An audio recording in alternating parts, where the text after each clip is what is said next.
4 militares e um policial federal foram presos por, segundo a Polícia Federal, planejarem o assassinato de Lula, Alckmin e Alexandre de Moraes após a vitória do petista na eleição de 2022. A investigação aponta que eles tinham como objetivo um golpe de Estado. O plano teria sido articulado na casa do general Braga Neto, ex-ministro do governo Bolsonaro.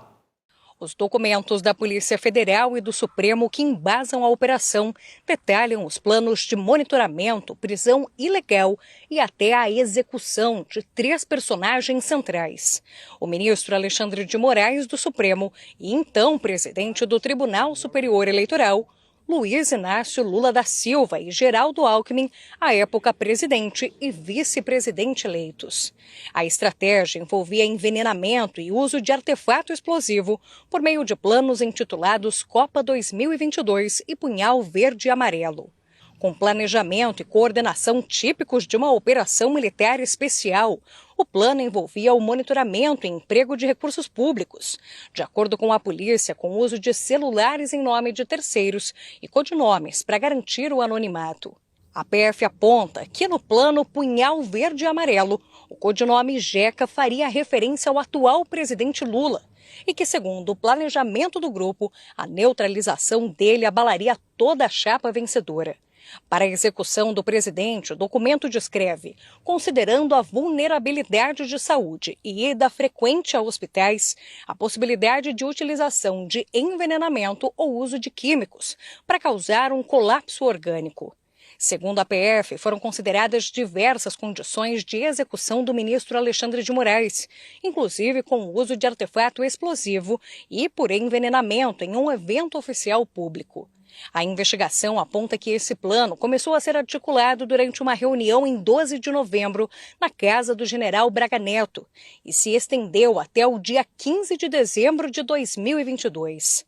Participaram da reunião, além do anfitrião Braga Neto, o candidato a vice de Jair Bolsonaro em 2022, o major Rafael Martins de Oliveira e o tenente-coronel Hélio Ferreira Lima, presos na operação desta terça-feira, além do ex-ajudante de ordens Mauro Cid. O general da Brigada Mário Fernandes, que atuou como chefe substituto da Secretaria-Geral da Presidência no governo Bolsonaro, é apontado como peça central e seria o responsável por elaborar o documento. O relatório destaca que Mário Fernandes frequentou os palácios do Planalto e da Alvorada durante as discussões do plano. Em 8 de dezembro, o general permaneceu no Alvorada por 40 minutos. Naquela noite, ele relata a Cid a conversa que teve com Bolsonaro. Durante a conversa que eu tive com o presidente, ele citou que o dia 12, pela diplomação do vagabundo, não seria uma restrição, que qualquer ação nossa pode acontecer até 31 de dezembro. Aí na hora eu disse, pô, presidente, mas o quanto antes, a gente já perdeu tantas oportunidades. No dia seguinte, às 5h09 da tarde, Mário Fernandes imprime o plano Punhal Verde e Amarelo em uma impressora no Palácio do Planalto, no gabinete da Secretaria-Geral da Presidência, onde ele atuava. Em seguida, ele registra novamente a entrada no Palácio da Alvorada, às 5h48, ou seja, cerca de 40 minutos depois de imprimir o documento. A Polícia Federal acredita que o plano Punhal Verde e Amarelo está relacionado à operação golpista de 15 de dezembro de 2022, denominada pelos envolvidos de Copa 2022. O conteúdo foi extraído do celular do major do Exército Rafael de Oliveira, que tinha sido apreendido pela PF. No grupo, 6 pessoas que usam codinomes de países informam estarem posicionadas em diferentes pontos de Brasília.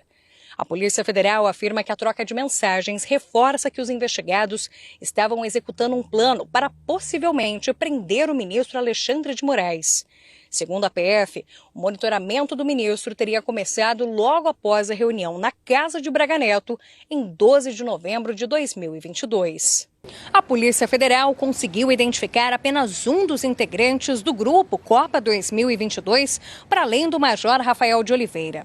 Outro militar de confiança de Rafael, o major Rodrigo Bezerra de Azevedo, conhecido como Zeza, estaria sob o codinome Áustria. Os chips utilizados pelos integrantes do grupo foram cadastrados em nomes de terceiros que não têm nenhuma relação com as investigações.